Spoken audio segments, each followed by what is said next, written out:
মুসলিম শরীফের 374 নম্বর সহিহ হাদিস, রাসূলুল্লাহ সাল্লাল্লাহু আলাইহি ওয়াসাল্লাম বলেন, আতি বাবাল জান্নাতি ইয়াওমাল কিয়ামাতে, হাশরের ময়দানে সর্বপ্রথম আমি নবী মুহাম্মদ সাল্লাল্লাহু আলাইহি ওয়াসাল্লাম জান্নাতের দরজার মধ্যে আগমন করব। ফা আস্তাফতিহু, আমি সর্বপ্রথম জান্নাতের দরজা খোলার জন্য আদেশ দিব।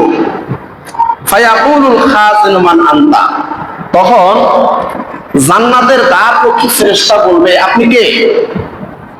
ফাআকুলু মুহাম্মদ, তখন আমি বলবো, আমি মুহাম্মদুর রাসূলুল্লাহ সাল্লাল্লাহু আলাইহি ওয়াসাল্লাম। ফায়াকুলু বিকা উমিরতু আল্লাহ আফতাহা লি আহাদিন ক্বাবলাকা, তখন জান্নাতের দ্বাররক্ষী ফেরেশতা বলবে, যাহা ঠিক আছে, আপনার জন্যই আল্লাহ পাক রব্বুল আলামিন নির্দেশ দিয়েছেন প্রথম জান্নাতের দরজা খোলার জন্য। সুবহানাল্লাহ বলেন। আপনার আগে যেন অন্য কারো জন্য জান্নাতের দরজা খোলা না হয়, এজন্য আল্লাহ পাক আমাকে নির্দেশ দিয়েছেন। রাসূলুল্লাহ সাল্লাল্লাহু আলাইহি ওয়াসাল্লাম বলেন, আফালা উহিব্বু আন আকুনা আবদান শাকুরা, আমি কি আল্লাহর শুকরগুজার বান্দা হব না? আমাকে আল্লাহ পাক এত নিয়ামত দিয়েছেন, এত মর্যাদা দিয়েছেন, এত সম্মানিত করেছেন, অতএব আফালা উহিব্বু আন আকুনা আবদান শাকুরা, আমি কি আল্লাহর শুকরগুজার বান্দা হব না?